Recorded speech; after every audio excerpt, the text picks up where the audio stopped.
السلام عليكم ورحمة الله وبركاته نحمد الله العظيم ونصلي على رسوله الكريم أما بعد அன்பான பெரியோர்களே, ஜமாத்தார்களே, அல்லாஹ்வின் மகத்தான பெருமருளினால் இஷாவுக்கு பின்னால் தராவீஹ் தொழுகையை தொழுது முடித்துவிட்டு நன்மையான காரியங்களை பற்றி பேசுவதற்காக கேட்பதற்காக நாம் அமர்ந்திருக்கிறோம்.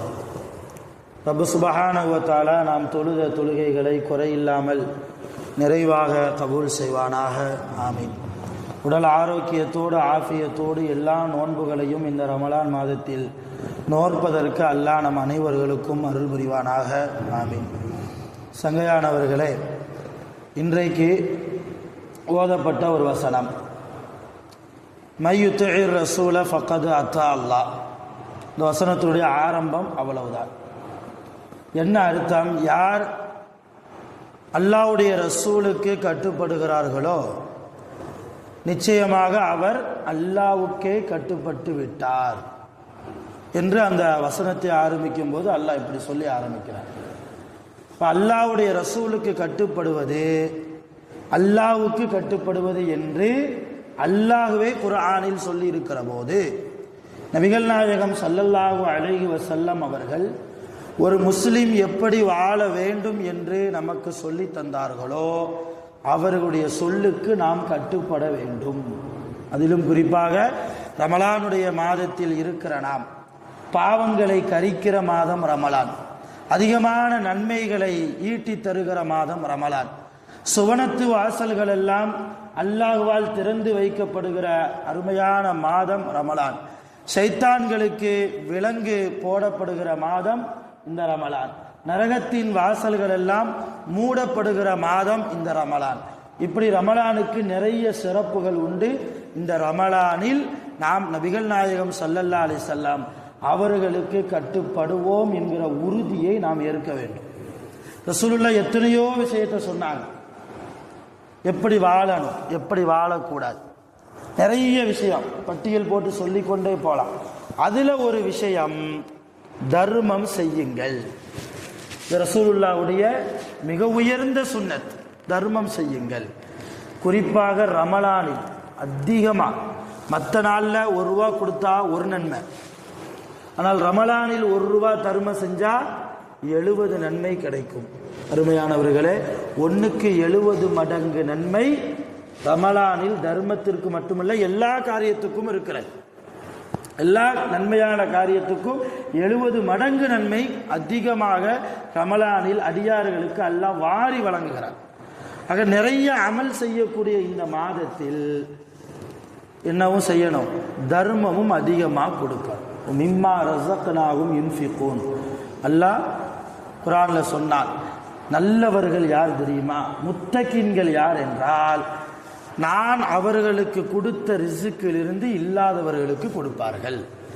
முத்தகீன்களுடைய, இறையச்சவாதிகளுடைய அடையாளங்களில் மிக முக்கியமான அடையாளம் அவர்கள் தர்மம் செய்வார்கள். அப்படிப்பட்ட உயர்ந்த தர்மம் என்கிற ஒரு அமலை இந்த ரமலானில் நாம் அதிகப்படுத்தணும். நான் 4வது தராவிலே நான் உங்களுக்கு சொல்றேன், இன்னும் இன்ஷா அல்லாஹ் 26 நாள் அல்லது 25 நாட்கள் இருக்கிறது. எவ்வளவோ கொடுக்கலாம். அல்லாஹ் கொடுப்பதற்கு இல்லாமல் நம்மை ஆக்கவில்லை. தேவைக்கு அதிகமாகவே அல்லாஹ் நமக்கு ரிஸ்கை தந்திருக்கிறார்.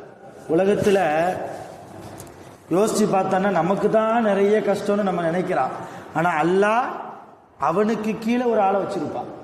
எவ்வளவுதான் ஒரு மனிதனை சோதிச்சாலும் அடுத்தவருடைய சோதனையை பார்க்கிற போது, அப்பா இந்த சோதனைக்கு நாம பரவாயில்லையே என்று எண்ணுகிற அளவுக்குத்தான் அல்லாஹ் எல்லோருக்கும் சோதனைகளை வைத்திருக்கிறான். அதனால் உலகத்தினுடைய தேவைகளின் மீது, உலகத்தினுடைய காசு பணத்தின் மீது இந்த ரமலானில் நாம் என்ன செய்யக்கூடாது, ஆசைகளை வைக்கக்கூடாது. இந்த உலகம், நான் அடிக்கடி சொல்வது உண்டு, கொசுவினுடைய ரெக்கைக்கு சமம் என்றார்கள், ஒரு அடுப்படி துணிக்கு சமம் என்றார்கள். அப்படிப்பட்ட மிக அற்பமான இந்த உலகத்தினுடைய பணக்காசுகளை மற்ற மாதத்தில் சேர்த்து வைத்தது போல, மற்ற மாதத்தில் கொடுக்காமல் கஞ்சத்தனம் செய்தது போல இந்த ரமலான்லேயே நம்ம என்ன செய்யக்கூடாது, அப்படி கஞ்சத்தனம் பண்ணக்கூடாது. நிறைய கொடுக்கணும். முதல்ல நம்ம யாருக்கு கொடுக்கணும்? நம்ம உறவுக்காரர்களில் யாரெல்லாம் ஏழைகளாக இருக்கிறார்களோ அவங்களுக்கு முன்னுரிமை. நம்ம சொந்த பந்தங்கள்ல யாரெல்லாம் இல்லாமல் கஷ்டப்பட்டு கொண்டிருக்கிறாங்களோ அவங்களுக்கு தர்மம் செய்யணும். அவங்களெல்லாம் வசதியாக இருக்கிறாங்களா, நம்ம பக்கத்து வீட்டை பார்க்கணும். அடுத்து பக்கத்து வீட்டில் எப்படி இருக்கிறாங்க, நம்ம தெருவில் எப்படி இருக்கிறாங்க, நம்ம ஊரில் எப்படி இருக்கிறாங்க, இதையெல்லாம் கடந்ததற்கு பின்னால் தான் நாம் மாற்று மத சகோதரர்களுக்கு போகணும். எடுத்த எடுப்புலையே அங்கே போயிடக்கூடாது. அப்படி போனால் தவறு ஒன்றும் இல்லை, நன்மை கிடைக்கத்தான் செய்யும். ஆனால் எதற்கும் ஒரு முறை இருக்குது இல்லையா, ஒரு கோட்பாடு, ஒரு வரைமுறை. முதலில் நம்முடைய உறவுக்காரர்கள், அடுத்து நம்ம பக்கத்து வீட்டுக்காரர்கள், நம் தெருவை சார்ந்தவர்கள், நம் மஹல்லாவை சார்ந்தவர்கள், நம்முடைய முஸ்லிம் சமூகத்தை சார்ந்தவர்களில் யாராவது இல்லாமல் இருந்தால் அவர்களுக்கு முன்னுரிமை. அடுத்தது மாற்று மத சகோதரர்களுக்கு தாராளமாக தர்மம் கொடுக்கலாம். தர்ம சிந்தனை இந்த ரமலான்ல ரொம்ப அதிகமாக வரணும். சாலிஹீன்களுடைய வரலாறை எடுத்து பார்த்தா இந்த உலகத்தை வெறுத்து வாழ்ந்தாங்க. உலகத்தை நாம எப்போ வெறுப்போமோ இந்த உலகம் நம்மளை துரத்தும். உலகத்தை நாம துரத்தி துரத்தி போனா நம்மளை விட்டு ஓடிக்கிட்டே இருக்கும். இதுதான் லாஜிக். உலகத்தை வெறுத்து வாழ்ந்தா உலகம் பின்னாடியே வரும். சைத்தான் வர வைப்பான். நிறைய காசுகளை காலு கீழே கொண்டு வந்து கொட்டுவான். இந்த காசு பணத்தை பார்த்தாவது இவன் தொழாம இருக்கானா என்று நம்மை சோதிப்பான். ஆக நமக்கு உலகம் வேண்டும் என்றால் நம்ம என்ன செய்யணும், உலகத்தை வெறுக்கணும். நிறைய சாலிஹீன்களுடைய வரலாறு அப்படித்தான். நம்ம எல்லாம் கேள்விப்பட்டிருப்போம். முல்லா நஸ்ருத்தீன் மிகப்பெரிய நல்லடியார்களில் அவர் ஒருவர். அவருடைய வாழ்க்கை எடுத்து பார்த்தா நகைச்சுவையாகத்தான் இருக்கும். ஆனால் அந்த நகைச்சுவையிலும் நிறைய சிந்தனை இருக்கும்.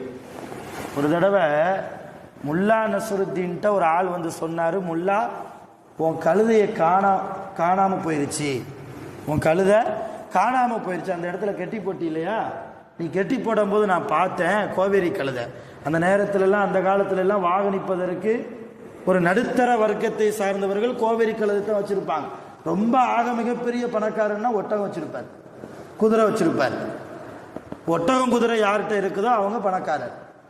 கோவேரி கழுதை இருப்பவர் ஒரு மிடில் கிளாஸ், அந்த மாதிரி வச்சுக்கலாம். இப்போ முல்லா நஸ்ருத்தீன் கோவேரி கழுதையை வைத்து வளர்த்து வந்தார்.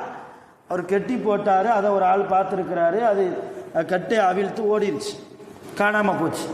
அதை வந்து ஒரு ஆள் சொல்கிறாரு, முல்லா உன் கழுதையை காணாமல் போயிடுச்சுப்பா, போய் தேடிப்பார். முல்லா சொன்னார், அல்ஹம்துலில்லாஹ்.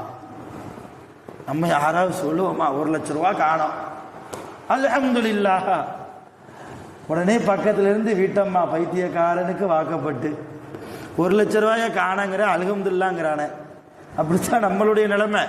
முல்லா சொன்னார் அல்ஹம்துலில்லாஹ். அதே பார்த்து அவர் கேட்டார் பக்கத்தில் இருந்தவர், என்ன முல்லா உன் கழுதையை காணன்னு சொல்றேன், உன் சொத்து இல்லையா, சொத்துல ஒண்ணு, நீ எந்த கழுதையில் பயணம் செய்வாயோ, எந்த கழுதையை வைத்து நீ வியாபாரம் செய்கிறாயோ, எந்த கழுதையின் முதுகின் மீது உன்னுடைய பொருட்களை சுமக்க வைத்து நீ பிரயாணம் செய்கிறாயோ அப்படிப்பட்ட உன்னுடைய வாகனத்தை காணவில்லை என்று சொல்கிறேன், அல்ஹம்துலில்லாஹ்னு சொல்ற. நான் எப்படி பார்த்தா இன்னா லில்லாஹி வ இன்னா இலைஹி ராஜிஊன் தானே சொல்லணும்.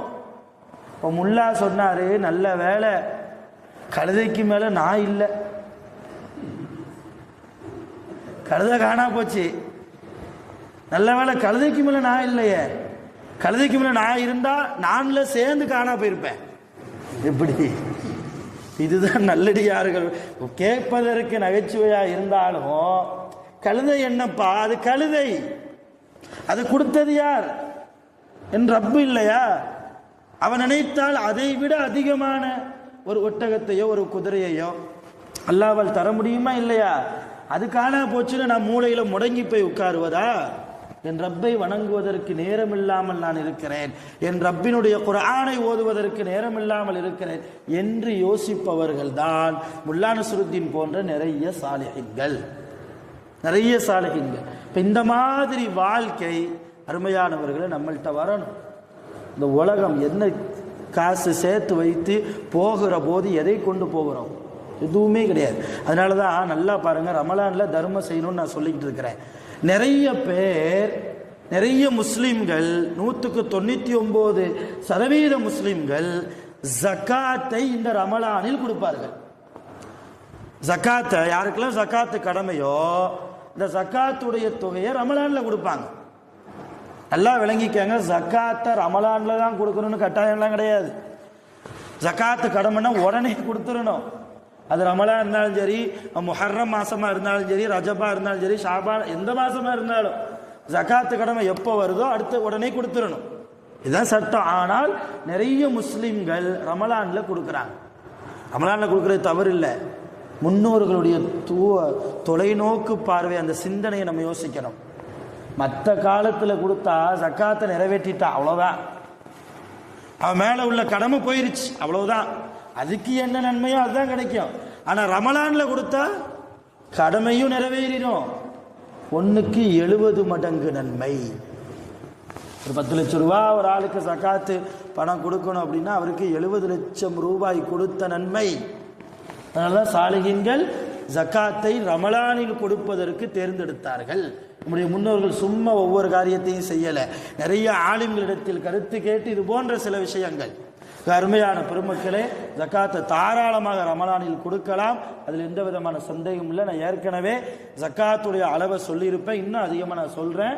84 கிராம் இருப்பு இருந்தால், 84 கிராம் இப்பொழுது கரண்ட்ல என்னுடைய வீட்டில் இருந்தால், என்னுடைய பொறுப்பில் இருந்தால் 84 கிராமோ அல்லது 84 கிராமுக்கு அதிகமாகவோ நகைகள் இருந்தால் அவர் ஜக்காத்து கொடுக்கணும். எவ்வளவு கொடுக்கணும்? 102.5% கொடுக்கணும். இவ்வளவு ரூபா வருத, ஒரு 10,000 மட்டும் நான் எடுத்து கொடுக்கிறேனேன்ட்டு நம்ம குறைச்சோம்னா அல்லாஹ் அவன் நமக்கு செய்ய வேண்டிய ரஹ்மத்தை குறைச்சிருவான். அல்லாஹ் நமக்கு செய்ய வேண்டிய பரக்கத்தை குறைச்சிருவான். இப்போ நம்ம மேலே உள்ள ஜக்காத்துடைய கடமைகள் நீங்குவதற்கு இந்த ரமலானை தேர்ந்தெடுங்கள். 84 கிராமுக்கு மேலே இருப்பவர்கள் தாராளமாக ஜக்காத்து கண்டிப்பாக கொடுத்தாக வேண்டும். 102.5%. ஆக அருமையானவர்களே, நிறைய தர்மம், ஜக்காத்து கடமை இல்லாதவர்கள் கூட இந்த ரமலானில் அதிகமாக தர்மம் கொடுக்கும்.